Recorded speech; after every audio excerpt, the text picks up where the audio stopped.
Today I'm going to talk about this is actually, in my opinion, for people that want to work in large law firms, probably maybe one of the most important presentations you ever hear, because there's lots of rules that go along with working in large law firms and things that you need to do. And just because you're not starting out in a large law firm or didn't work as a summer associate, it doesn't mean you can't work in one.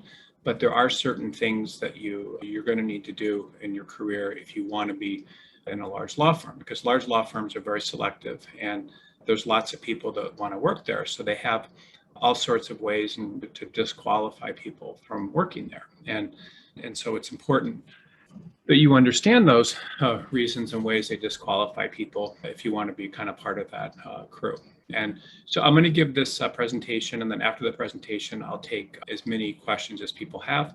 Typically, the questions are longer than the presentation itself. So any questions you have about your career, the presentation, I'm more than happy to answer in this presentation. And at the outset, I want to note that I'm not necessarily a fan of everyone working in the largest law firms, because I think a lot of times people have much better careers working in smaller law firms.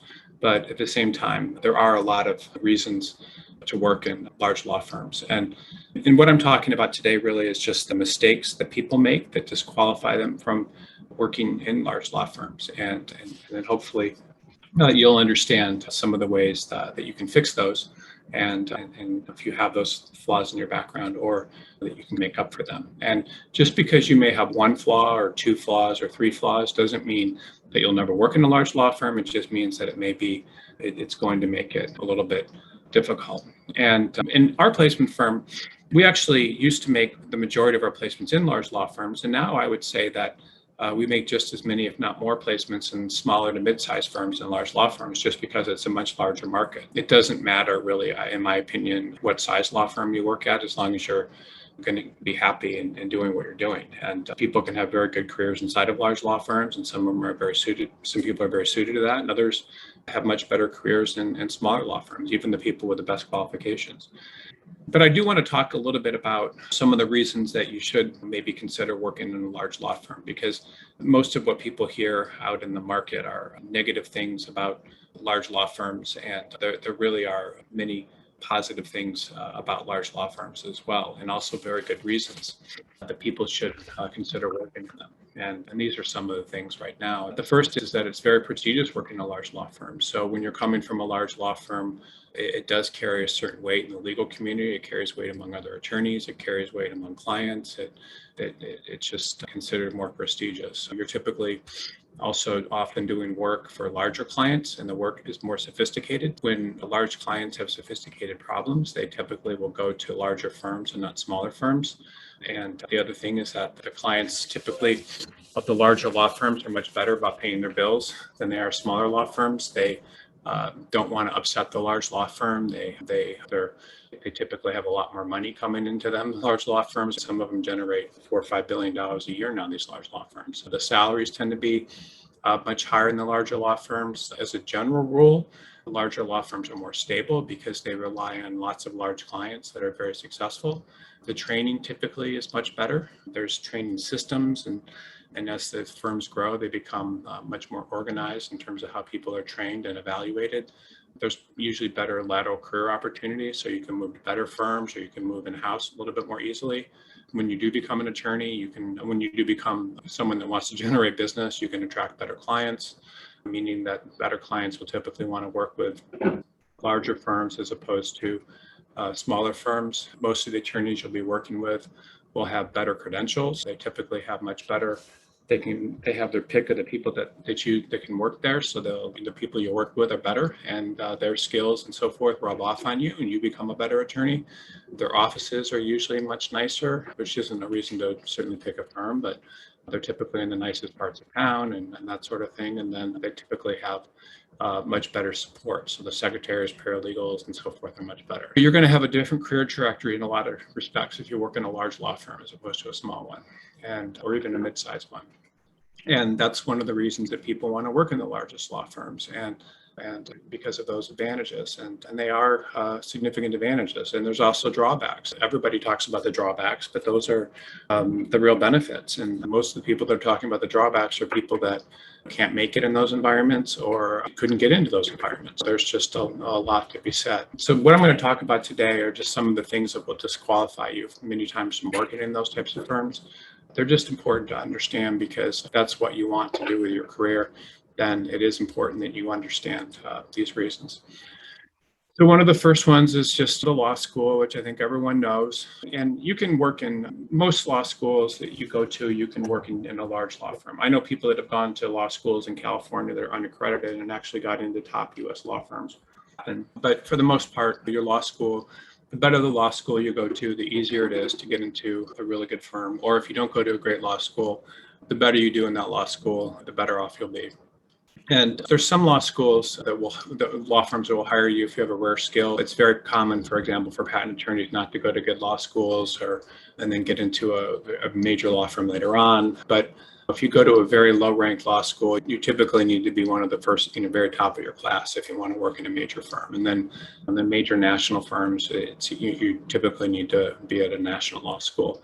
And then mid-level schools, or strong regional schools to get into major national firms, 5 to 10% of your class.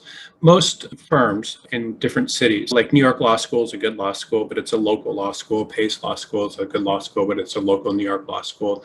Big New York law firms will take people out of those schools. Just like in California, law firms will take people out of Santa Clara and other firms that may not be as, or schools that may not be as highly ranked. But to go to relocate from Pace Law School to the West Coast to a big firm is going to be more difficult. In Detroit, there's all sorts of schools like Wayne State and stuff where you can work at the best law firms in Detroit if you go to them, but it becomes much harder to relocate to a firm in New York and so forth. So even if you go to a local law school, you usually can, if you do really well there, you usually can work in the best local law firms because they always pull people out of the top local law schools. It doesn't really matter. For national firms and national offices and so forth in big cities that are in firms that may be outside your home city, you typically need to do very well at a local law school in order to get into large law firms or go to a large national law firm. And then it's also very difficult if you didn't do very well at a local regional school many times to get into as a summer associate to get into firms later on, which is a question a lot of people ask on our webinars each week, which I'm going to follow up and I'll answer more questions about that today, but it can be more difficult.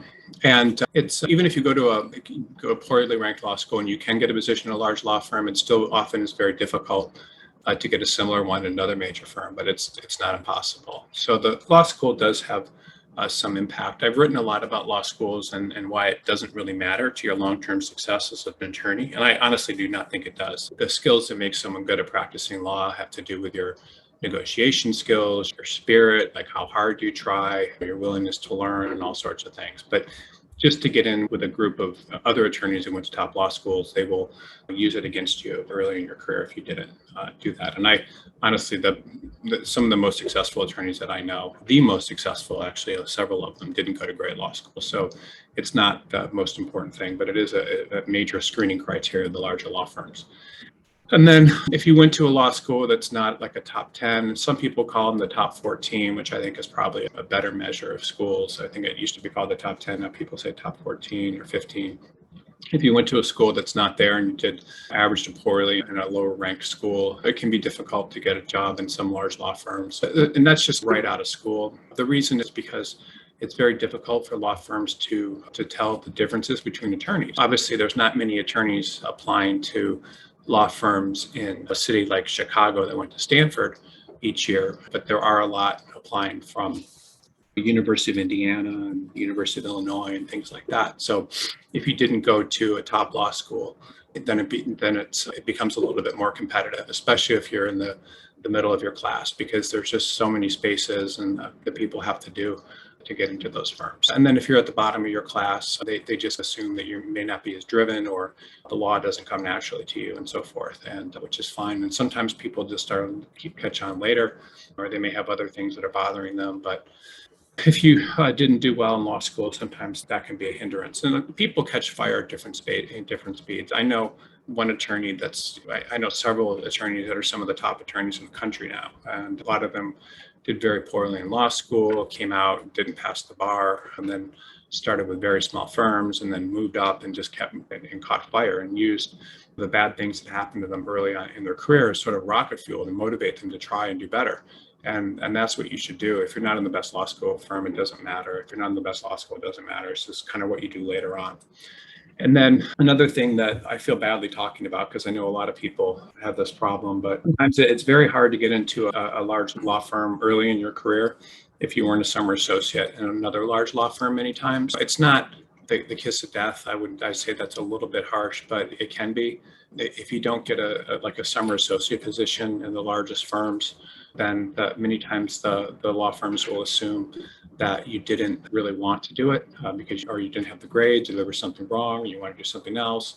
So if you that happens when other people are evaluating your skills in the future, they'll see that and they'll wonder what happened. And it may just mean you're just a little bit of a late bloomer and you just didn't interview, you didn't do well enough on campus. And that's very common. People that go straight through many times from college don't know how to interview. They sometimes people get bad first semester grades and then they don't get the best interviews or second semester or second year.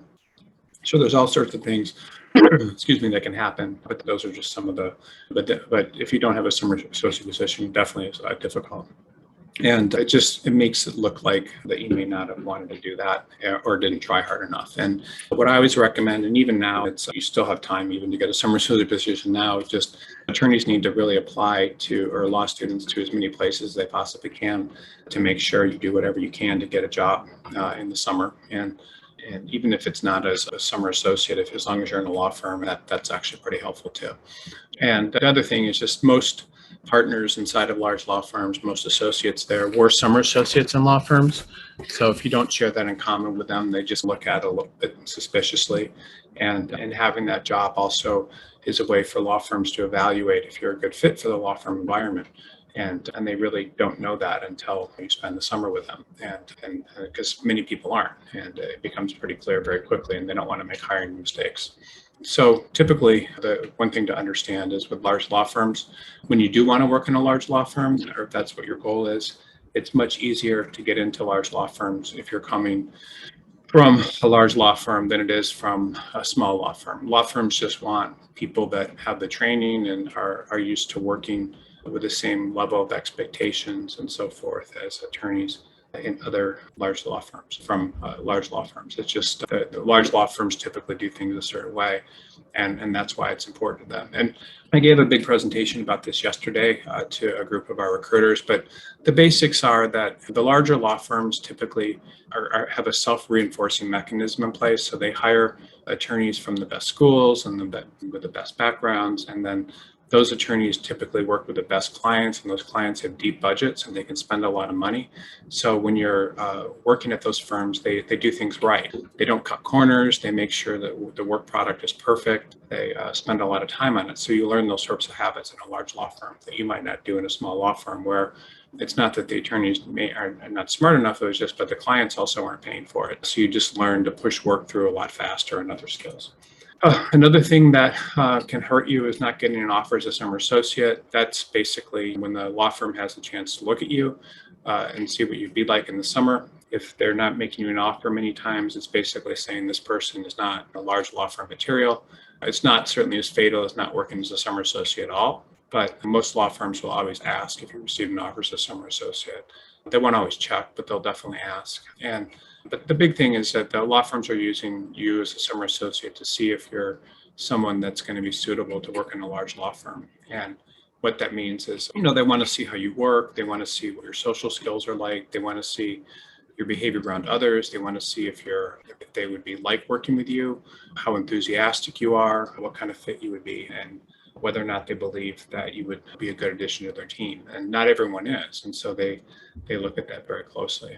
And you really need to mess up to fail in most cases. And most people that don't get offers as summer associates typically do something not bad, but they may not work hard. They may make a pass at people they're working with or others. I don't know. These are some things I've seen: drink too much, that kind of thing.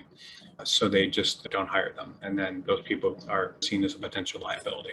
So just remember that large law firms want people that are coming from good standing from other large law firms. And the easiest way to be qualified to work in a large law firm is to currently be working in one. And then another thing that's really fatal to a lot of people, and almost hesitated to bring this up, but I do think it's important, is when you come out of school at the wrong time. And timing really does mean a lot. A lot of times people come out in legal recessions, and then because of that, because they're coming out in a recession, then it becomes very difficult for them to get a job in the future. And they just aren't hired in the summer. They're not hired and then they're not hired after school, so they don't get good jobs. And there's actually a lot of people that are in that position right now just because of reduced summer hiring or reduced and so forth. While if you do well in law school, when you get a job in a top firm in the summer, and then you're usually in good shape. It's not always the case. I've seen people every 5 to 10 years, people come out of school and offers are revoked at large law firms all over the country because the market slows down, and then people never start. And then a lot of times those attorneys they give up very early in their career. You do need to start your career at a large law firm if possible. You can certainly get into one later, but in most cases, the firm you start in out of law school, and this isn't always the truth, but it's the truth. I'd say much more than half the time, probably 70-80% of the time. In most cases, the firm you start with out of law school will be the largest one you ever work with, because you come out, you start at the top, and then you start choosing smaller and smaller firms. And sometimes it's the opposite. And with the people I work with, I always try to make it the opposite. But if you come out of school and you don't have a job, it can definitely hurt you. So just remember this rule again, that large law firms almost always hire people who are coming in very good standing from other law firms, and your qualification to work in most large law firms is working in one. And then the next one is self-explanatory. I've spoken about it already to some extent, but if your first job out of law school is not with a major firm or federal clerkship, or if you weren't a summer associate, that also can harm you to some extent if you want to work in a large law firm again. Because if you're doing one of those things as a summer associate or federal district court or appellate clerkship, then that's usually enough to get you a job once you complete your clerkship. Even if you don't have experience in a law firm and you do a clerkship, that can be helpful. And then if your first job out of law school was not as a clerk or as an associate in a major law firm, it's going to be more difficult getting into a large law firm. And that means working in-house, doing public interest, the government, all sorts of things. And most law firms want their attorneys to be trained in a certain mindset and way of thinking of large law firms. So you definitely need to be on top of that and just understand that's what they're looking for. The thinking process you'll pick up in different environments. Sometimes there's very good attorneys you could work with in a small law firm. Sometimes there's very good public interest organizations or in-house organizations you could work for. But the problem is law firms don't really have a sense of the quality of the attorneys that those are producing, whereas everyone knows what most attorneys are like out of certain law firms, and if you've been at a certain law firm for a length of time. So they really want to see training from the best law firms to hire you, or from federal judges and that sort of thing that have good records and habits and ways of doing things. And law firms just don't want to bring on people where they feel like they have to pick up bad habits they may have picked up in another setting, because they can hire plenty of people that have the good habits. And just again, the large law firms are working for large clients that typically have major budgets and do things, meaning they'll fully research matters. They'll make sure papers are checked and double checked. They'll look things over with an associate. Will look at them over, then a senior associate or mid-level associate, then a partner. So when the work leaves the firm, it's very good. And within many smaller organizations, you might be the only person doing the work. So the quality of the work isn't always going to be as high, and the training's not as good. So law firms are paying for people that understand how to be very plodding and do good work, the larger law firms. So just again, the rule is large law firms almost always only hire people who are coming in good standing from other large law firms, and then your qualification for most law firms is currently working in one. And then this is actually a very big one. It's being a general practitioner as opposed to a specialist. And so what that means essentially is that Most large law firms, almost all large law firms, are composed of specialists. So in a large law firm, you're typically, even if you're doing litigation in a large law firm, you're typically doing one type of litigation. If you're doing real estate, in the largest law firms, certain attorneys will do real estate leasing, others will do sales, others will do financing, and same thing with corporate. There may be 10 different types of corporate. So the attorneys in large law firms are very specialized, especially in the largest cities. In mid-sized cities, real estate attorneys may do all sorts of things, and in mid-sized firms, but in the largest law firms, they typically have specialists because they charge very high billing rates. And the idea is that the specialists will be very effective with their time, and they can charge more for that. And the person only does one thing, and therefore they're getting a better service. And there's probably some truth to that. So most of the large law firms break things up into specialties. And even with M&A is an example. Corporate, that's mergers and acquisitions. And the largest law firms, there may be attorneys that specialize. I was on a plane not too long ago with one that only did M&A with pharmaceutical pill companies acquiring other pharmaceutical pill companies in the biology space. It's just like there's all sorts of subsets, and capital markets is securities, and there's ones that only do software companies and others that do other things. So the largest law firms have all these subspecialties, and it's important to understand that. And if you become a generalist, then what that means is you're not an expert in one thing. And if you're not an expert, then a law firm is going to assume that you don't have a deep understanding of something. And if you don't have a deep understanding of something, then you're going to be less effective. And so like at our firm, for example, we only do law firm placements because it's just, there's so much to it that bringing in-house into the situation would be insane, because they're all looking for different things. The attorneys are different, the practice areas are different, the types of futures are different, the counseling you need to do is different, and all those sorts of things. That's important. And as a general rule, large law firms do not hire generalists, and it's not going to work. So they always are looking for specialists.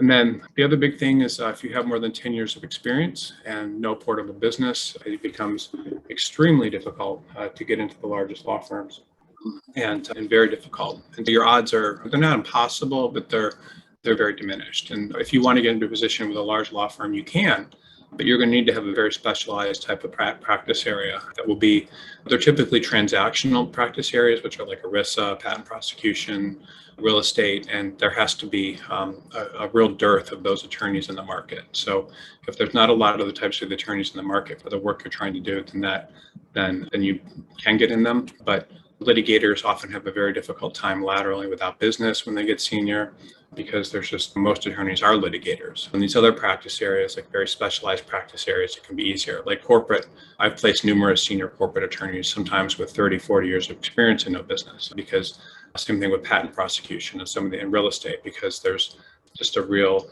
demand for those types of attorneys at different points in time. And then when transactional work is really where most of the demand is. Anything that's not transactional, labor and employment to some extent is marketable when you get senior, but it's difficult. And then also as you get senior, if you don't have business, your options are going to be quite limited, because law firms hire senior attorneys with business. So as you get more senior, attorneys typically, if they don't have business, will either go in-house, or they'll try to make partner at their current firm, or make counsel to service existing clients there. But that also is a very difficult thing for people to do, and becomes very difficult as you get more senior. And then this is a weird one, but it's called having too much diversity. And law firms want to hire people that are diverse. There's a huge demand for diverse attorneys, and it's very difficult for law firms because there's not enough diversity in most law firms, and all of their clients are demanding diversity. Many times law firms do not get hired because there's not enough diversity. But the thing is that you do need to also do what you can to fit in. Now, diversity is not necessarily, when I'm talking about diversity here, I'm not talking about racial diversity, religious diversity, and that sort of thing. What I'm talking about is just looking the part, meaning you want to try to fit in. You don't want people to feel threatened by very strong opinions one way or another. As an attorney, you're expected to just fit in and work with other people, and it can be a problem if you're just too militant about these things, have too many opinions, and are looking for a fight and that sort of thing. And I don't really know how else to put that, but law firms want to feel that everybody's kind of part of the same group when they're there, and they want people of different races and sexual orientations and everything. And it's very important for them to have that. And they really go out of their way to make that a reality. And almost every firm does. But at the same time, they don't want any trouble. So they don't want people that are going to, they don't want people that are going to look for trouble and look for reasons that they're not diverse and create trouble there. And they want to be able to function in their businesses. So I see people sometimes getting in trouble. And just some things I've seen recently. I've seen one guy that refused to get a haircut, and his hair was down, almost to his knees. It was very strange. He was first in his class from a major law school. And he had very strong opinions about why his hair needed to be long. I've had other people demand very long periods of time off from work, supposedly for religious reasons, but months at a time. And so all that stuff can create problems. And so law firms are they're relatively conservative. They're serving clients, and they don't want trouble, and they want people to fit in to some extent. And then the next thing is, if you go in-house, that can also create a lot of problems. And sometimes it works in a highly transactional practice area, but the idea is once you go in-house, law firms really believe that you have rejected the law firm as a place to work, and that you really want to be in another environment, and they will see you as not playing their game anymore, and they will feel that you're going to leave, and they feel that you maybe try to go in-house with a client again, and that you're just not committed to a law firm environment. And that's okay. Lots of attorneys aren't committed to a law firm environment, and law firms definitely aren't perfect, and there's issues with law firms and all sorts of problems, but it's better to just cut the cord and realize that if you've done that, you're going to have a very hard time going back. And I've seen even in the Bay Area where from time to time there's just a massive demand for attorneys, and where they just, they're with corporate backgrounds, and where frankly, if you're with a law firm and you went to law school and have at least worked in a firm of more than 3 or 4 people, your odds of getting to a big firm are good. They won't even, in those cases, hire from in-house. In-house is just a sign that you're probably not going to stick around. And they're right most of the time. The large law firms, and they also don't know the quality of the people that you're practicing with if you're in-house, and the type of work you're doing, and all sorts of reasons. So law firms just want to hire people that are committed to working in law firms, and that's just how it is. And especially large law firms, and they don't have to play this game. They have enough people that are coming to them from law firms anyway. So in order to do that, in order to stick with law firms, that's really, in order for law firms to hire you, really need to be coming from a law firm. And just remember this rule that large law firms almost always hire people who are coming in good standing from other large law firms. And the biggest qualification is currently working in one. Okay. And then the next one is quitting your job without having another one lined up, which a lot of people do. And I think it's a very bad idea. Once you've done that, other firms know that it's pretty much just a matter of time until you find something with that firm you don't like, and you also quit. So as soon as you quit a job without having another one lined up, send future employers all sorts of messages about your lack of perseverance, your tolerance for adversity, your ability to stick it out, and so forth, regardless of the issue. And the other thing is, law firms, you have to look at it from their point of view. Again, they have so many people that they can hire. And so if they feel that you're not going to stick around, you may just quit for no reason, then why would they hire you? I mean, they can hire other people that aren't going to have those sorts of issues, and they will. Everything you do, you have to see, is that going to move me closer to being the kind of person a law firm wants to hire? Is that going to move me farther away? And unfortunately, when you quit a job without another lined up, law firms become very nervous about that, and it makes them think that you may not stick around, and they're very bad. In New York City, for example, which is, in my opinion, one of the most unforgiving legal markets because there's so many people that they can choose from. If you quit a job without another one lined up, it becomes almost impossible to get a job with another large law firm. I may have seen it happen before, but it's very rare. And large law firms only want to hire people coming from other large law firms. And if you're not working in one, then that's a bad sign. So you should never, if possible, ever quit a job without having another one lined up, because even if you're not getting fired, because it's going to send a message to the employer that you're likely to leave again. And then another one that I hate to bring up because it happens to a lot of people. I know many very good attorneys that have been fired or laid off from jobs or haven't received offers when they were a summer associate. And I would say the percentage of attorneys that have been fired or laid off from a job or didn't receive offers one of those that are 10 or less years out of law school is pretty high. It's definitely more than 50%. A lot of people, if you've been fired from a job, I mean, you're in good company. I mean, most attorneys get fired at some point in their career. Most get laid off at some point in their career and have other bad things happen to them.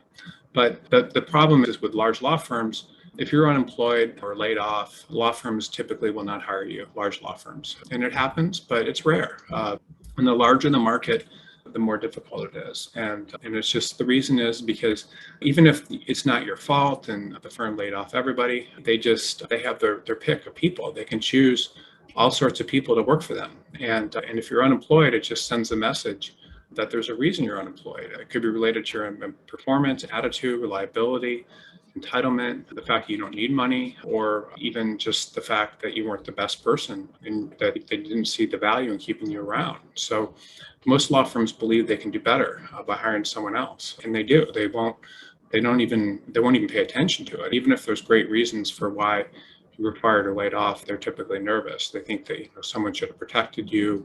If you were doing good work, you would have been protected. They think that you were really good and they were making money off you, they would have kept you around. If you had a good attitude, they would have kept you around because you built other people up. And this is just the way they think. Large law firms are almost always only hiring people coming from good standing other large law firms. And then your qualification, again, is currently working on.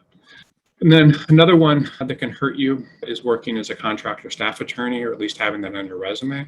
The problem with that is you're sending a message that you need flexibility to work, and that you want to work as a contractor staff attorney, and that you want flexibility in your life. You're also sending a message that you may not want the same kind of accountability, that the type of work you're doing, the interest level of the work isn't as important, that you may not be committed to the law firm, that you can't get a job as a regular attorney. There's all sorts of problems and things that messages that may be sending. I don't think I've ever seen a contract attorney hired by a major law firm as a full-time attorney. And even once you get inside of major law firms as a contract attorney, they often have these kind of rules against ever making you a full-time attorney there. And they, if you're doing a really good job, the partners may say, oh, we'll see what we can do in the future and stuff, but nothing really ever happens. And sometimes it does. I've seen people rarely. I look at thousands of resumes a week, and I think I see people become full-time attorneys from contract attorneys maybe once or twice a year out of looking at tens of thousands of resumes. It does happen, but it's very rare. And that's just something to think about. So the most important rule is large law firms almost always hire people who are coming in good standing from other large law firms as attorneys. And working as a contract attorney definitely can hurt you. Another one I hate to bring up, but is also true, is suing a former employer. All sorts of bad things happen to attorneys that make them sue former employers. Will may be treated very poorly. They can be harassed, all sorts of things, and they can be held. Whatever is awful you can imagine happening in law firms happens. It happens in large law firms and small law firms. But the problem is there's always two sides to a story. Law firms are risk averse, and if they have a choice between hiring someone who sued their former employer and hiring someone who didn't sue their former employer, all things considered, they're really going to gravitate towards the person that didn't, because the person that sued the past employer may have sour grapes. They may sue them. They don't know. I've seen attorneys that have sued every employer they ever worked for. You wouldn't believe it, but law firms know that there's just plenty of people they can hire who aren't going to have past issues, and they're going to just hire them instead. You need to avoid the issues that you may be some kind of problem for your next employer, some sort of troublemaker. People do get in trouble inside of law firms, and bad things happen. And sometimes I'm not saying you're wrong, not suing anybody's wrong suing an employer, but you just need to be very careful, because that will come up. People will find it in the future, and then will run just because they don't want to be sued themselves. And once a lawsuit's filed, it drags the firm through the mud, and people don't want that. And then another thing is, of course, is going from a large law firm to a smaller law firm. Many attorneys believe that they can move from a large law firm to a smaller one. If they don't like the smaller one, they can move back to a large law firm. And this is just something that hardly ever works out. A large law firm will just assume that the attorney who moved from the large law firm to the smaller one was simply not a good fit for working in the large law firm, and sought to escape to the smaller law firm because maybe they couldn't get a position in a large law firm, or maybe they didn't like the hours, or there were just things about the large law firm that they didn't like. So when law firms see that, they They're simply they don't like it. Now, if you move to a small law firm to a larger law firm, and then you want to be even a larger law firms do like that because it shows that you want to take on increasing responsibility. But many times going from a large law firm to a small one, it's just showing that you're rejecting, the large law firm practice. And another problem with small law firms is they typically do not represent clients that are as large. So the training is inconsistent. People often move because they want less pressure. Sometimes they move just because they can't get a job. And really, whatever the reasons are, most large law firms do not want to take that risk. They just remember the most important rule is large law firms only hire people almost always who are coming or in good standing from other large law firms. And their best qualification for working in a large law firm is currently working in one. And this is great stuff, by the way, that I'm sharing with you guys, because these are things that if you want to work in a large law firm, you need to see and you need to understand. So I wish people understood this stuff better, because then they would make much better decisions with their career. But there's just a few more of these, and then we'll open up to questions. But the next one is moving firms 3 or more times in less than 5 years, or having too many firms on your resume. And so there's nothing wrong with moving firms, but people move all the time, and there's good reasons for moving. But if you do so too often, it's a problem. Once you've moved firms several times in a short period, then most firms are going to assume that you're going to leave them as well. And regardless of the reasons that you moved, working at too many firms is just going to send the message that you're not going to be trustable by clients, that you're probably not going to stick around. They can't introduce you to clients, that you may be trained and leave. You can't be relied upon, that the problems develop when you get there, and then you may require constant coddling and reassurance. I interviewed someone yesterday for a job, and when I looked at their resume, I hadn't noticed that the person had it was just for kind of a sales related position, but I noticed that the person had jobs like every single year for like the past couple of years, for past, I don't know, 15 years. And people that have jobs all the time, it's bad. You want to make sure that the people stick around. And so if someone's moving firms, it's typically a sign that either there's something wrong with them, or there's something wrong with their work product, and the people start pushing them away, and they realize that they're not going to go anywhere. Just all sorts of issues like that.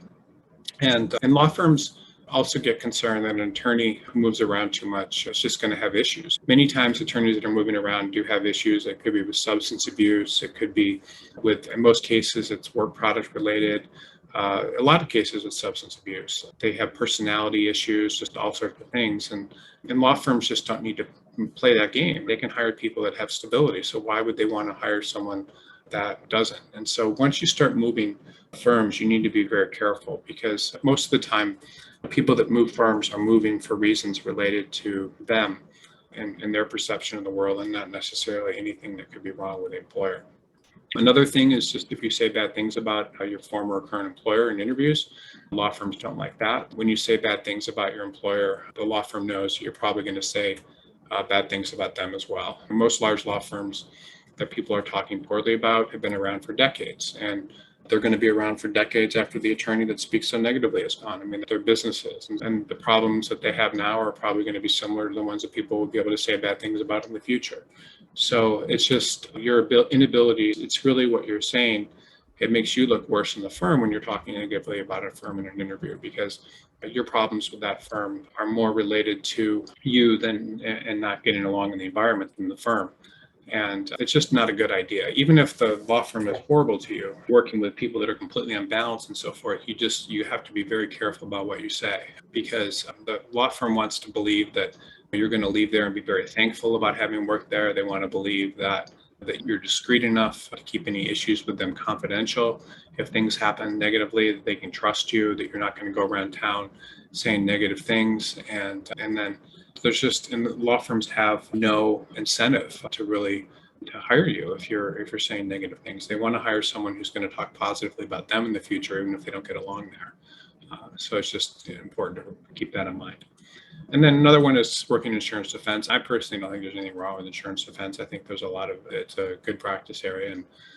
But large law firms, it's just a question of the rates tend to be very low, and the work quality not as high. Large law firms, the fees tend to be low because you're working for insurance companies and so forth that are trying to save money, and so they don't pay for a lot of research and work, and so the work is often not that the quality is not as good, and people have to rush through work, and so you typically will pick up bad habits that are certainly fixable in the future, and you can learn around them, but it's just not you're not coming from a large law firm. Even if a large law insurance defense firm does a lot of work and is a big firm, a national insurance defense firm, it becomes difficult to lateral, and most of their salaries are dramatically lower. And I'm talking about insurance defense, not insurance coverage, but it becomes hard relocating out of that practice area into a large law firm. And just remember the rule that large law firms are really interested in people who are coming in good standing from other large law firms, and their qualification to work there is currently working in one.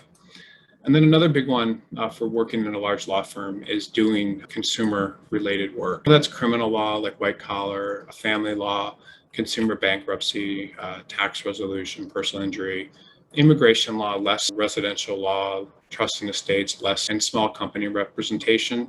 I will say, though, that from a placement perspective, with the exception of criminal law, all these are we place people in all these practice areas all the time. And so I think that these attorneys are in most of these practice areas, especially now immigration, trust and estates, and family law are very in demand. So there's a lot of demand for these attorneys, but large law firms typically don't do this kind of work. They do some immigration and they do some trust and estates, but for the most part, they don't do a lot of this stuff. And they work with companies that have huge budgets and don't represent consumers.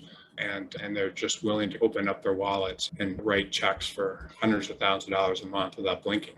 And so large law firms typically can't pay the salaries they do or office space and so forth, or maintain the staffing they do with this sort of thing. It's a practice area that these are practice areas that if you want to work in a large law firm, it's very difficult to do that, to work in these type of practice areas. And so the companies that can afford to hire large law firms typically, again, are just writing huge checks each month. The money is just completely inconsequential for them. They often don't even question the money coming, the checks, and they need to have those sorts of clients. And so the consumer facing issues are things that don't typically require a lot of expenses, a lot of that where there's not a lot of ongoing billing and so forth, and so that can make a difference. In many cases, if a large law firm is doing something, that they're going to ask their associates to write all sorts of memos. They're going to charge for travel time, ordering meals in, charge fees for photocopies and scanning, and charge as much for paralegals and so forth as most small or to mid-sized firms charge for attorneys. A consumer just can't afford to pay that sort of stuff. And the insight that an attorney has at a major law firm and the amount of work that they do is also much different. They're not trained to cut corners. In consumer-facing law firms, many people want to do things the easy way, not the hard way. And that's just how that works. And again, the rule is large law firms almost always only hire people who are coming in good standing from other large law firms.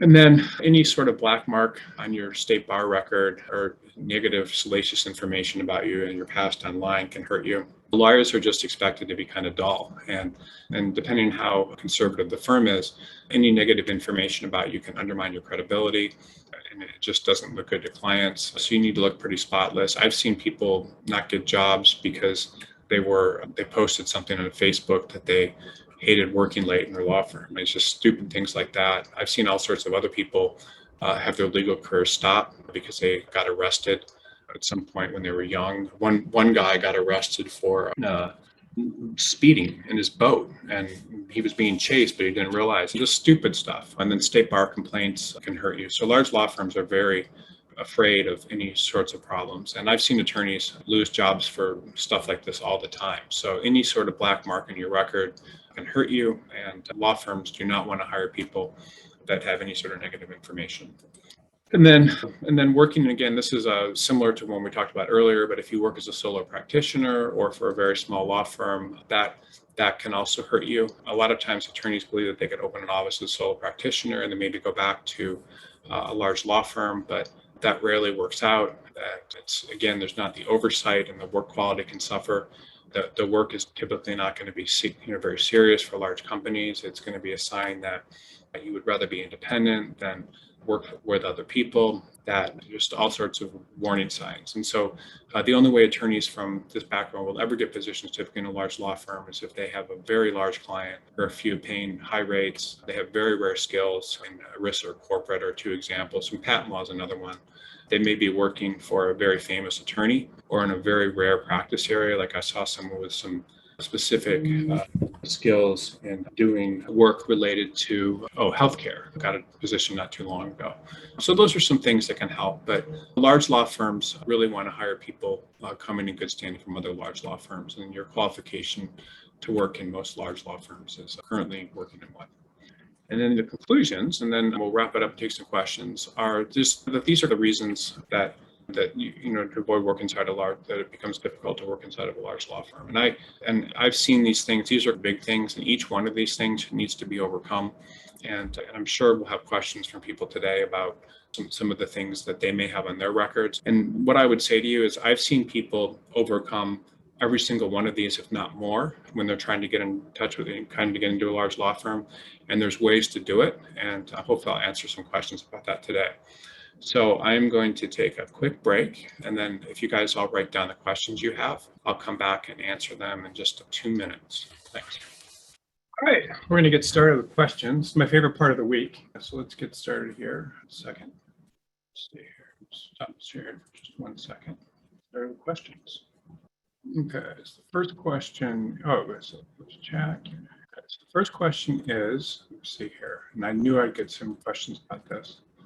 Is I was unsuccessful getting a position as a summer associate, but I managed to get an offer as a paid internship at the prosecutor's office in a big market, USA Attorney General. I'm coming from a top 14 law school. Would I be able to transition to a large law firm later? And what steps should I take to get into the large law firm track? Okay, so I have a couple different suggestions. This is very common, by the way. Lots of people that go to top 15 law schools or top law schools do not get jobs as summer associates in big firms. So the first thing I would say is I'd love to see your resume too, just to get a sense of if there's anything in there that sticks out. Sometimes people have backgrounds in things like prior to law school, like healthcare or engineering or different things.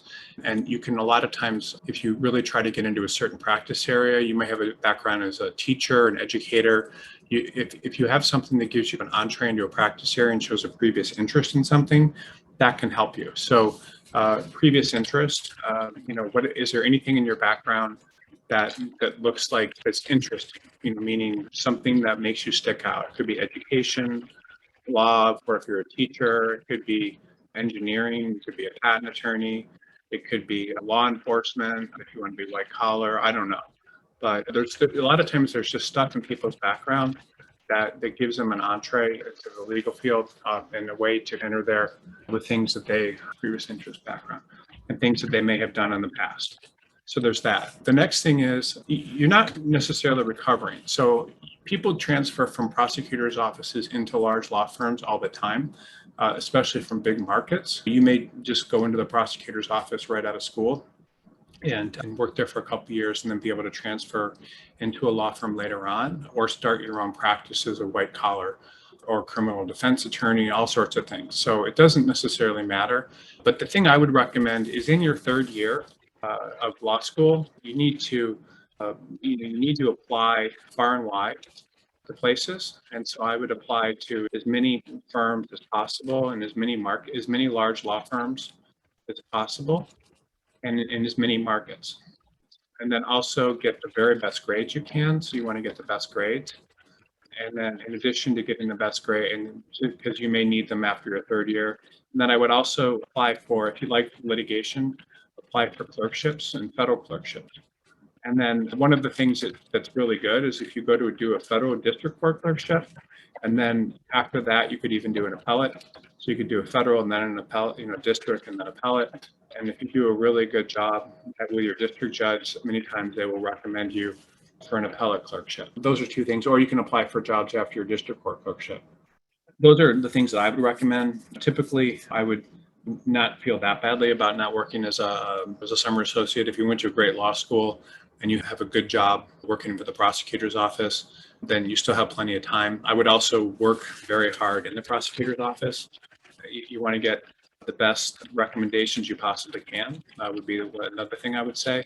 So a lot of people go into work in jobs they're not excited about, and they don't think are going to really lead to anything, and then they don't try their hardest there, and that ends up hurting them quite a bit later on. Whatever you can possibly do to work really hard and get good recommendations and learn as much as you can, and really get a lot of enthusiasm.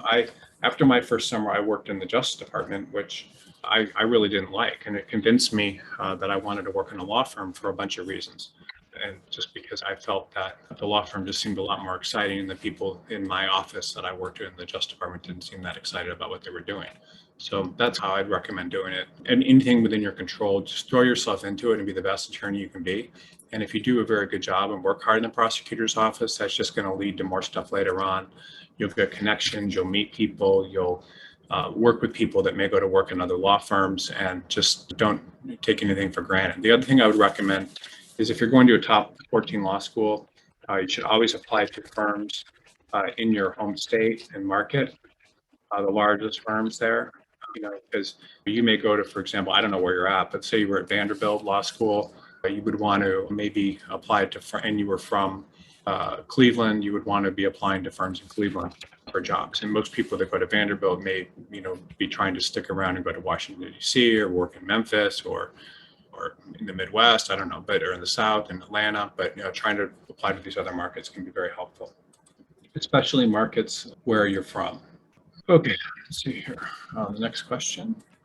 And these are all great questions, so just ask as many questions as you guys have, and I love answering. It just makes my week. Let's see here. I decided not to go to law school because of the job prospects from non-top 20 folk. I keep hearing that there's an oversupply of attorneys we don't need anymore. Maybe it was wrong for me to end the journey so soon because I find the law fascinating, but I understand is that legal practice is well unpleasant. Based on your experiences is true. So I had an interesting experience. So I don't know, about 3 or 4 years ago, I was taking these acting classes, and of course I'm not an actor, but this teacher kept telling me, like, you're going to be famous, you're going to do really well, and then sure enough, I started meeting famous casting people, and they started saying similar stuff to me as well, and it didn't make any sense to me. Now, obviously, I'm not doing that anymore. But when I asked the guy, why do you think I'm so good at this? He said, you are good at it because you're studying it and you're learning everything you possibly can about it. And you're taking it very seriously. And generally, someone who's successful doing one thing will always be successful doing something else. Meaning, what I'm doing with you today, talking to you, I throw myself into it, and everything I do, I throw myself into it. So it doesn't matter where you go to law school to be a successful attorney. If you throw yourself into it, you can be successful. It doesn't matter that maybe I could have been a great actor, who the hell knows? But the point is that if I'd thrown myself into it, I probably would have been okay, and at least been able to make a living doing it. And it's like that with law schools. Like, I know plenty of people that went to fourth and the worst law schools in the country and do very well. Just because you're not working in a large law firm is insane. There's no reason not to practice law because you didn't go to a top 20 law school. That's just ridiculous. If you like it and there's things about the idea of practicing law that appeal to you, then you should do it. I know people that come out of law school and are having the best careers imaginable, just very successful and doing very well. And those people are successful because they throw themselves into it. And that's what you need to do. It's not, your law school honestly does not matter. It doesn't matter. It matters if you want to work with the biggest law firms, but if you're trying to do something and you have the passion for whatever you're trying to do on your own, it's crazy to think of a law school should hold you back. Mark Zuckerberg didn't finish college. Who didn't? Bill Gates didn't finish college. It's just, you can do all this. You can become an attorney and do very well without going to the best law school. Tons of people do. I think it's crazy to really worry about the quality of your law school. I don't think just because you're not getting a lot of praise from people, or getting into the best law schools is ridiculous. You may have other skills that are important. Think about all these people that make money in social media, and there's a lot of them that live around me, Kim Kardashian, all these kind of people that made billions of dollars, and they're certainly not the kind of people that were great students in school. They have other skills. They have social skills, and so everybody, if you don't go to a great law school, you probably have other skills as well. It's just you should not, no one should measure themselves based on whether they went to law school. And many times I think not going to a good law school can be a huge blessing for people. People are held back by their law school and what they believe they should be doing based on working in a big firm and stuff. Big firm just means you're working in a big firm. It doesn't mean I'm working in one of the big bankruptcy shops, a third-year associate coming off a 2-year clerkship. I work in New York City. Work is slow as hell. It's just normal. 6 months ago, it was busy as hell. Now it's dead. It's not just me too. I contacted my buddies and they feel the same. Capital markets and M&A. What might be causing this, and what do you think it'll pick up again? I think that there was a big worry when a year ago that bankruptcy would get very busy. It did to some extent, but then there was a lot of government stimulus that came in. There's been a lot of inflation, and the government has basically been printing money and doing record stimulus, and so there's a lot of money coming into to businesses and so forth right now. So it definitely has slowed down bankruptcy. I was actually wrong about bankruptcy. A year ago, I made a prediction that bankruptcy would just be going haywire, and it never did go haywire. So I think that is the problem. I think that there may be an oversupply of bankruptcy attorneys that were hired in big firms believing that there would be a lot of bankruptcy. And you're right, capital markets and M&A is crazy. Whenever a practice area gets slow like that, it's definitely a bad sign. And I don't know, if you said one of the big bankruptcy shops, I'm guessing it may be Weil Gotshal or something like that. I don't know. And it doesn't matter, or Wachowski, or I don't know, but there's all sorts of really good bankruptcy firms in New York. If the work doesn't pick up, then obviously people lose their jobs eventually. You should be aware of what's going on in the market, and you should talk to people about what's going on. And it may, your firm, if they're busy enough in other practice areas, they may talk to you about maybe switching over and working in other practice areas, like such as capital markets and M&A.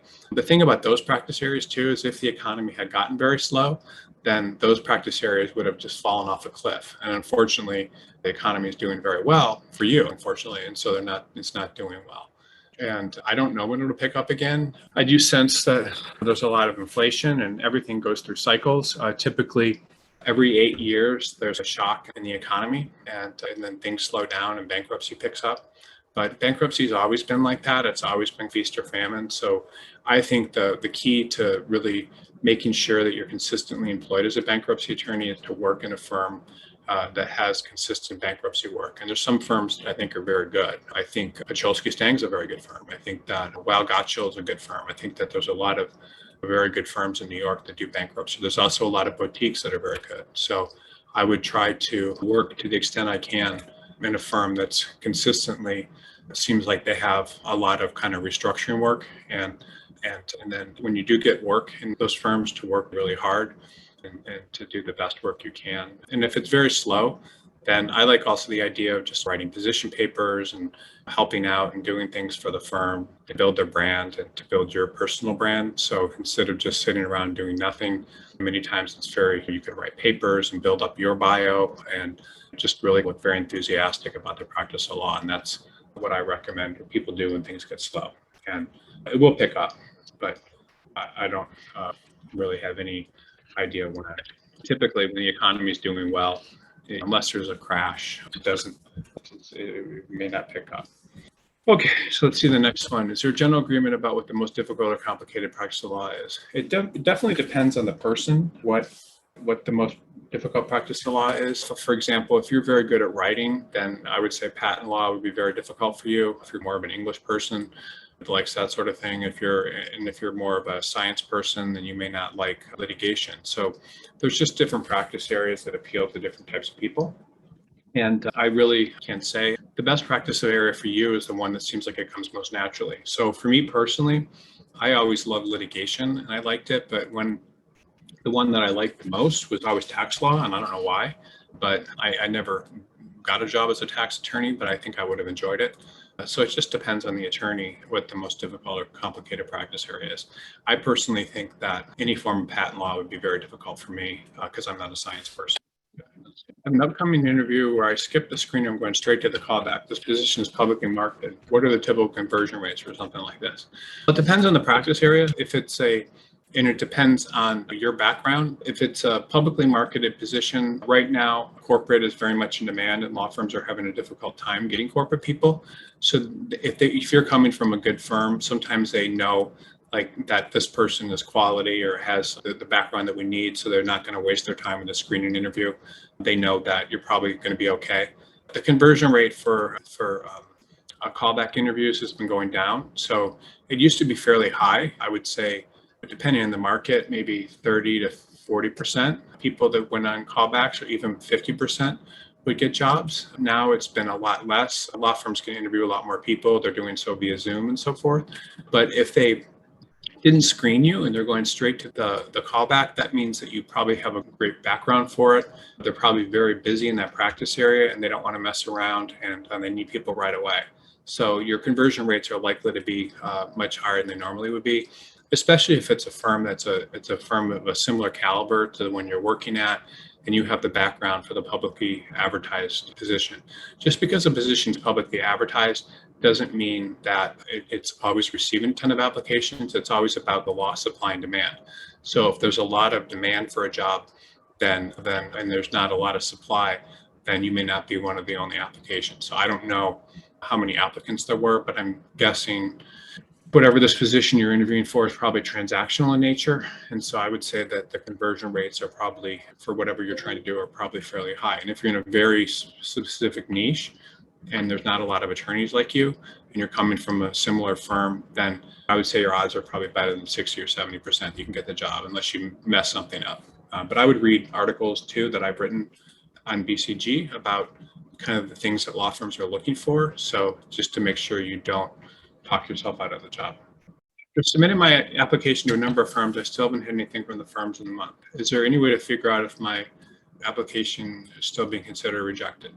Well, generally, if you submit your resume to a firm and you don't hear anything, then that just means typically that they're not interested. I always recommend that you mail your resume in addition to emailing it. So what happens with an email is it just comes in, and a lot of firms, it can be overwhelming. They receive so many emails they can't possibly respond to them. So that's one reason I really like the mail. When you mail stuff into a firm, they're much more likely many times to see it. If you put your resume in the body of the email instead of an attachment, that can also help, because then they don't have to open it. And then typically you can rest assured that your resume is still being considered. But I think if you haven't heard anything from a month, sometimes reapplying can be a good thing. Most law firms always used to, as a matter of course, would respond and follow up to every person that applied to them. But honestly, there's such a volume of applications, and a lot of law firms don't even have applicant tracking systems, that they just can't possibly, they don't respond to them, and it's just too much administrative work for them. And so they don't do that as much anymore. A lot of them used to, almost all of them used to. You'd send them a letter in the mail with your resume, and then they would respond with a letter saying no thank you. And it was just very common for all law firms to do that. But now they don't really do it as much anymore. I remember that 20 years ago, so actually 25 years ago or more, they always used to, every firm would respond. And so if you sent your resume out to 500 firms, you would get 500 letters back. And then some of them would say calls when you're in town, maybe, or they would call you. When you say large firms, does this include mid-sized law firms out of the Vault 100? Is it possible to get into a large firm from a mid-sized firm? Yes, you can definitely get into large firms from mid-sized firms, and it happens all the time. Large law firms just mean firms that are large in their markets and representing typically public clients and public companies and that sort of thing. So there's all sorts of definitions of large law firms, but a large law firm is typically going to be 100 or more attorneys. The predominant people that work there are going to be from the better schools, top 25 schools, that sort of thing. They're just organized, and all these lists and stuff are always changing. But I would just say 100 plus attorneys, good qualifications, competitive qualifications, meaning good, and then what else? Qualifications, and then also best, what else? Representing big clients. And that could be a large firm. A large firm obviously could be thousands of attorneys these days. 100 plus attorneys is a good size firm, and you can always move to a large law firm from a mid-sized firm, especially if you're in the right practice area. Someone just brought up the fact that, or someone brought up that capital markets and M&A are very busy. So if you're doing capital markets or M&A or even general corporate right now, you can move from probably even from a smallish firm, 25 attorneys, because of the current market dynamics. It just depends. Same thing with patent attorneys. Attorneys move all the time from 3-person firms to 500-person firms. This just happens regularly. Same thing with a lot of other transactional practice areas, like healthcare. That's not even transactional, is it? But like ERISA and stuff. So it just depends on your practice area. And then there's also some world-class boutiques. So there's some just really good litigation boutiques with really good people. So you can move into a large law firm all the time from mid-sized firms, even sometimes from smaller firms. And in that case, it's dependent many times on your practice area. Okay, let's see here. Oh, here we go. This is a good, interesting. Patent prosecutor who wants to try litigation for a few years, but now wants to go and then big law. Do you have a shot at even getting an interview? Yeah, if you're a patent prosecutor and you went into litigation, typically once you leave patent prosecution, it becomes very difficult. Or once you leave most practice areas, it becomes very difficult to go back. But with patent prosecution, yes. So what happened? The issue with patent prosecution is there's just a law of supply and demand. Right now, there is a kind of a bit of an oversupply of patent attorneys. But in terms of double E's, computer science, that sort of stuff, not a lot. Most people that have double E's and computer science degrees and stuff can get jobs. I typically, with patent attorneys, I try to do national searches with them. But there's so many potential places you can work as a patent prosecutor. It's loony. There's tons and tons of places. So it's not that difficult for patent prosecutors, in my opinion, to get positions. It is difficult for biotech because it's just not as robust and active with the market, but it's double E, CS, physics, all that kind of stuff. Even when you get senior, many times there's always national. I can always find people to hire generally, and even without big law experience. Big law, by the way, is not a good place most of the time for patent attorneys because a lot of the work in big law is becoming. A lot of the work in patent law is flat fee work. You don't find a lot of patent attorneys in New York City, for example. Law firms they need billable hour work. You will find them in some smaller markets outside of New York, like Rochester and New Jersey and stuff. But most large law firms don't like patent work, but mid-sized firms and some larger firms do. Okay, let's see. It says here another question from the same person. If an attorney has issues like the ones in this presentation that are apparent on your resume, are they screened out before getting their interview stage or as a way to exchange the big law interviewer? So you don't necessarily need to explain these things. I think that the most important thing is people will overlook this stuff if there's a need, overlook if there's a need, or if they really like you. So those are the biggest things to remember. If they really have a need for someone like you, for example, corporate's very active right now, and if they really like you, many times they'll overlook them. And so you just need to sell people. Many times bringing your strength, bringing to attention your weaknesses, it's just kind of like once they bring you in, they already know where your weaknesses are and they're willing to look the other way. And I just don't know that you really want to make much of an issue out of these weaknesses. And they'll ask you many times, so you need to have a story ready, and your story needs to make sense, and your story needs to get the person to move on and to focus on stuff more positive as quickly as possible. What I've noticed is anytime the best people, when you bring up negatives, many times they won't give you a clear answer, or they'll give you an answer in such a way that they're not really answering your question, but it gets you to move on. Very smart. The better way to do it, of course, is to have very compelling explanations that make people feel that kind of get rid of people's worries right away. But not everyone can do that. But that's how I think about it. What is the minimum amount of annual? Oh, this is a question about the minimum amount of portable business required for firms. So it depends on the firms and depends on the market. It depends on the market plus the firms. Some firms, and it just depends on the market. So for the largest law firms, like the largest firms, 500 plus people, you're typically talking about at least 2 million or more, or 2 to 5 million, I don't know. And plus they want billing rates that are compatible with their clients. So that's just but then in largest cities, sometimes 250 to 500,000 in business is enough for firms there.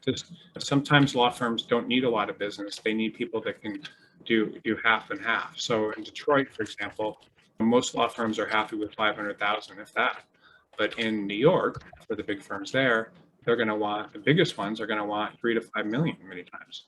So it just depends. And Chicago, The biggest firms, 2 million. So it depends on the firm. It depends on the firms and the market that you're in, and that's really the best way to think about it, I think. The market, and then the size firms, and then but this is even for smaller firms. So all law firms have different kind of amounts, and then there's different kind of tiers of firms and what they require in terms of your amount of portable business. And then typically, not always, but typically an attorney, like if you want to know how much an attorney is getting paid, or attorneys should be getting paid, typically attorneys will be paid between 20 and, I don't know, 35% of what they collect. So attorney makes $1 million a year. That attorney is typically going to have a pretty large book of business, maybe like 3 million, 3 million, 2.5, 2 million, 2.5 to 3 million. So that's just kind of how it works. And then other firms will pay more, but there's all sorts of formulas that go into it. So if you want to make less, if you want to make 500,000, then having a smaller book of business would be that you wouldn't need a business and so forth. Okay, I hope that helps. Yeah, and the more questions everyone has, I'm happy to answer them. Now let's see here. What are the specialties preferred by most major law firms? So the biggest specialties are corporate right now, and most transactional practice areas are the hardest to find. So those are the main ones, and then some other ones are in terms of specialties, like corporate, transactional practice areas, and then litigation is another one that's always hiring going on. But typically, it just depends on the firm and the market that you're in. And for example, in DC, you have more policy and litigation openings, and then in New York, you have more corporate. So it just goes on and on. That questions. I love answering that. It's helping a lot of people. And not top law schools, not good GPA, will be getting another degree, an LLM with a good GPA to help get into a large firm. What steps need to recover from this? There's nothing that says you should be recovering. And I don't like the idea of believing that you need to recover. People should not have to recover from a bad GPA and that sort of thing. You shouldn't have to recover from a bad law school, and you shouldn't have to make up for it with an LLM or something. If it's really important for you to be with a big law firm, then you certainly can do all this stuff. But the big thing is, if it's important for you to be in a big law firm, then you should get your LLM in something where there's not a lot of attorneys. So healthcare law is an example, or ERISA and employee benefits, or something along those lines where there's just not a lot of people doing it that you're interested in. But I don't believe in trying to change what you are to work in a large law firm. So the thing with working in a large law firm is, if you work in a large law firm, you're going to be working with people that have good GPAs and that did go to top law schools. And so those people are going to be smarter than you in different ways. Like, you may have very good business smarts, or you may have very good people skills, but they're going to have a certain type of smarts that you don't necessarily have. And you can certainly develop those smarts. I'm not saying that people don't, and people become very proficient and good attorneys all the time, but it's not fair to put yourself in a position where you're not going to succeed, and to keep pushing yourself into a role where you may not do well. An example would be, I would make a horrible dentist. I know plenty of people that I knew people that I went to school with when I was younger that became dentists, and they're doing fantastically well financially. But I could do whatever I wanted to try to be a good dentist, and I certainly don't enjoy science. I don't enjoy being meticulous with my hands. I would not enjoy standing on my feet all day long. But I certainly, for a period of my life, thought these dentists were very special. The same thing with doctors. But you shouldn't be pushing yourself into a position where you don't have some sort of natural talent, you're not good at it. You can certainly do other things with your law degree and become very successful doing other types of practice areas, or not working in large law firms. But I've worked in large law firms, and I've had the experience. I've had 3 or 4 experiences. Actually, I have had 3 that I can think of, where I was in a room with people that were so freaking smart that I realized that there's no way. But one of the guys was from Stanford, the other was from Harvard, the other guy was, I don't know, first in the class at UCLA. And the way they were able to take apart legal issues compared to my skills was just wow. Like, I just knew that there was no way. Now, and I would lose probably against those people in any type of case. Now, if I was to try to put myself in competition with in a firm composed entirely of people like that were that much smarter than me, and when I say smarter, they're just like 5 or 6 steps ahead of you. Like you just, and so that's dangerous. Why would I want to be in someone like that? Now, I'm not saying that they weren't smart, that I wasn't a lot smarter than other people that I worked with, but there were a couple people that were so freaking smart. Then two of them were partners, another one was a very senior associate. And I just remember that. And I remember anytime, if the entire legal practice in a big firm was like that, it would be very scary for me if everybody had those types of skills. And so I just don't know that it's a good idea if you're not if you don't have great grades, you haven't done well and so forth. Why would you want to keep trying to get into a big firm like that? You can compete with people in other things, like the work that I do, like doing this or other types of practice areas that other attorneys do. They don't have that same understanding. Years ago, I was talking to an attorney in a big firm, and he's one of the best known attorneys in the country. And he had a divorce attorney working for him. And this divorce attorney couldn't even, because he was getting a divorce, could hardly put together a coherent document. And he just wasn't that type of attorney and didn't know what to look for. And so it just depends. But you don't necessarily want to put yourself into competition in situations where you're not guaranteed to do as well as you can or be happy. So I would not be happy working with a group of attorneys that were all much, much smarter and accomplished, because I don't think I would do well with them. And that's my opinion. I'm not trying to discourage you. I guess that is sort of a little bit discouraging, but I would just tell you the large law firm does not represent anything that great. You should be willing to put yourself in a position where if you're not going to do well at it. I took a non-attorney position after graduation years ago, by being lots of experience in business and healthcare. Nice. My wish is now to practice law and specialize in one of those fields. How will a large or any firm for that matter perceive this? I think that's great. So if you have healthcare experience, I think healthcare is a good practice area. I think that you should try to maybe get a job with a healthcare company first, doing healthcare law, and then you can transition to a law firm later. Healthcare is one of these practice areas where people can transition from in-house into a law firm. It's a very rare one. I had one of the most incredible things ever happen to me once. I was working with an attorney that was working in a hospital, and I got her an interview with a law firm in Denver, and where there was a real need for healthcare attorneys. And the woman showed up to the interview. Her initial interview was like a phone screen. She showed up with her husband, and her husband was asking questions for her. And the law firm still made her call back. So that's how much they needed someone. And this woman was like in her 50s, I think, and had never worked in a law firm. Now, there's not as much demand on the market now as there was back then, but you certainly can get into a law firm. I see people in healthcare transitioning to large law firms all the time, from the government and all sorts of things. But I think you would have to have some sort of practice area experience. You probably could also get a job in a smaller law firm and then move to a larger law firm later. That's another thing you could do, as well as working in-house. So I think healthcare is a great industry to be in for attorneys. A week and a day since my screener, do you recommend I bug the firm's in-house recruiter, or just give them time to screen more folks before they decide to invite for a callback? I left the large firm after 3 years to go in-house, then do a small firm, intention of getting back to a large firm ASAP. Yeah, I don't think you should bug the in-house recruiter. I think just sending them a note, sometimes telling them that what you liked about the people you spoke to and why you think it could be, why you would like to work there, can be very helpful. Law firms will hire people, and I've been through this before, but it's, can you do the job? These are the questions they're all asking. Can you do the job? Can you be managed? Will you do the job long term? Do you want the job? I don't know if you look at these questions from the law firm's point of view, in terms of what you're telling me, it sounds like you probably can do the job. I don't know why you went in-house, so that may be a sign that you're not going to do the job long term. But then you went to a small firm, and so if you have really good reasons for wanting the job, maybe a quick follow-up note telling them why you want the job would be a good idea. But typically, I don't know, for the in-house recruiter, I don't know that, unless other than telling them that you really want the job, how much that's going to help you, really. I don't think there's really much you can do other than that. Sending thank you notes many times, just saying, I like talking to this person and they were helpful and they did this and so forth, when you have your screening interview and then after your main interview, because it shows interest. And people do want to hire the people that, that seem the most enthusiastic and want the job. People that want something typically will stick around longer, and people that don't want something not stick around. So I think, looking at this too, it's almost like a good rule for friendships. Can the person be my friend?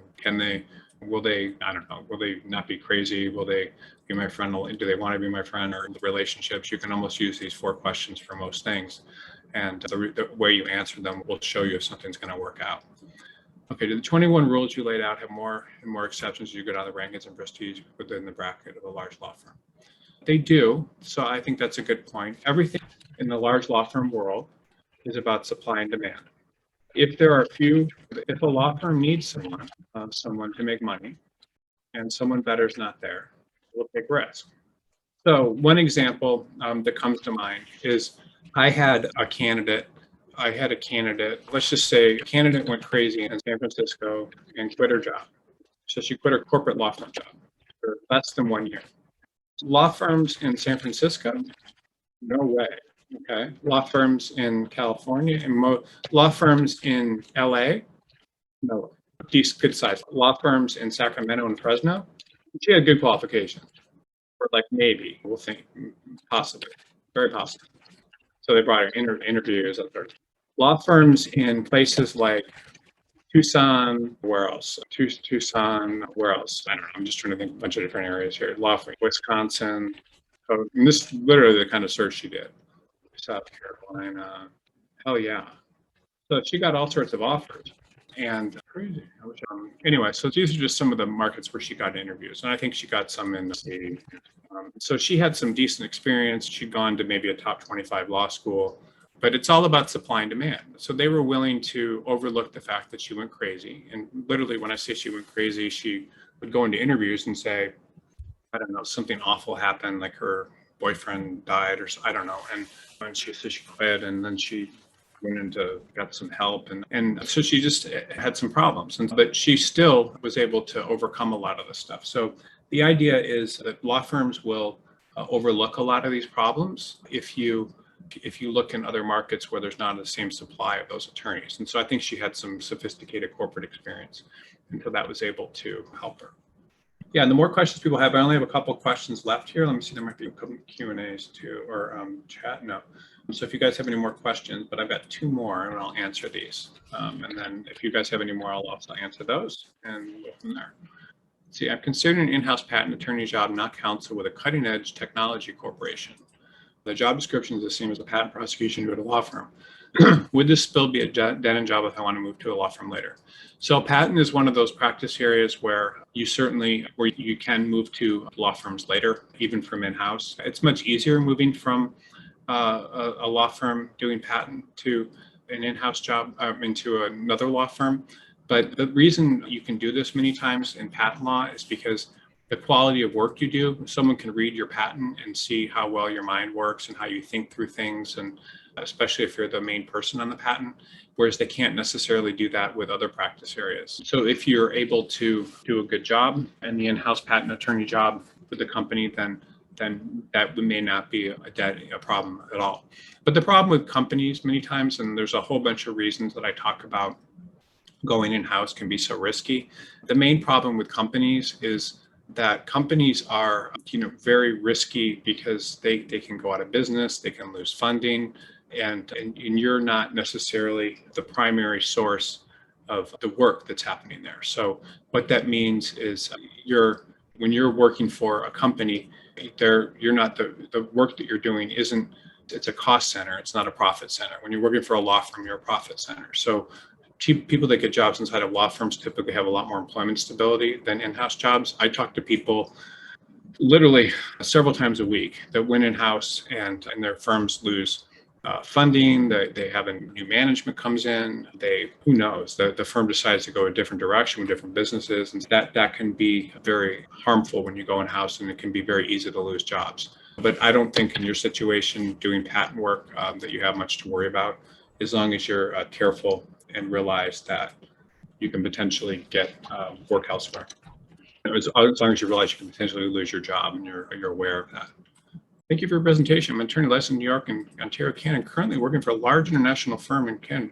I wonder what the chances are to lateral to a large U.S. law firm, but in a different area of practice. So I think patent law is immigration law is a great area of practice, especially if you have both understanding of Canadian and US immigration law. And immigration law has been very busy lately, and it wasn't as busy under the Trump administration, but it's definitely picking up. The problem is large law firms are not going to hire you in a different practice area because they have no incentive to hire someone in a different practice area from another country. They would have to have a demand. So again, it's all about the law of supply and demand. Do they have, and they just need to, they would need to have, they hire people where there's demand. So the only way you could really, they don't hire people for practice area switches. There's no reason, no incentive to hire someone switching practice areas, no incentive to hire someone from a foreign country unless the person has skills that they need. There's no incentive to, because they just have too many people that have those same skills. Now, if a law firm is looking for someone with Canadian immigration experience in the US, then that would be something that you could potentially move. But they're not really going to want to work with you otherwise. There's just no reason, there's no incentive because they have plenty of people that they can hire. Even in whatever their openings are, they're going to have people that have those skills in those openings. So if they want a litigation attorney in the US, they're going to hire someone that's already a litigation attorney. They're not going to hire someone that's doing immigration, and especially the larger law firms, because the larger law firms that pay the highest salaries have the most people that want to work in them. Thank you for the question. How do we best address an employment gap that involved a no longer relevant health problem? Question generally, what are some strategies to having left a large law firm when one is going back to that kind of employer? So if you did leave for a health problem, the big thing is there is something called the Family Medical Leave Act. And I don't know how long you were gone, but the Family Medical Leave Act is basically means you can take time off for your health problem or a family's health problem, and the employer has to hire you back. But a lot of times people do leave because of health problems, and then they want to come back to their firm. And if you did leave because of a health problem and you want to go back, then typically you just need to apply to as many places as possible and say that and then when you're asked, say you took time off for, you can just basically say a health problem. And if a law firm accepts that, then great. If not, then they don't. But you need to think through how you're going to present that. And then you should also try to maybe meet with your existing firm, the firm that you left, and try to get positive references from them. I would recommend, just because if your previous law firm is able to say nice things about you, then, or maybe even bring you back, then that's helpful. Or if you have reasons for not going back there, that's also helpful. But recommendations from them would be good. I don't know how long you were gone, but people have health problems all the time, and then they go back. But just always remember the law of supply and demand. So you have to say, what am I offering to people that they're not going to get elsewhere? So it could be your experience, it could be, so you just have to position yourself as a product. And as a product, you need to make sure that you're working in the market that matches you best, that, where there's likely to be the most, where you're likely to have the most, where there's likely to be opportunities and so forth. So like one example is, like, a lot of times people have worked in New York City, and then a lot of people in New York City get health problems. It's just very common. And then they don't actually live in New York City. They may live in New Jersey and support their lifestyle by working in New York City. It's much easier many times to get a position in a small to mid-sized firm with great qualifications in New Jersey than it is to get a job in New York City. And you put yourself in areas where it's easier to get a job many times, and that can help you. Or if you want to work in another big firm, you just have to apply to as many places as possible. But the biggest mistake that I see people making is that they don't come across as specialists. So you need to look like, really, to whatever you do, you need to try to look like a specialist if you're trying to work in another. Okay, thank you everybody for being here. I don't see any more questions. We do this call every week at the same time. I also do a call for law firms every Thursday, and it's at the same time as well. So it's tomorrow, where I also answer questions. Oh, there's one more question. Let me see here. I'll take this question. For these questions, I love these questions. I just think that so many people have. Okay, so I went back to work full-time practicing corporate law after a dozen years staying at home raising my kids. Awesome.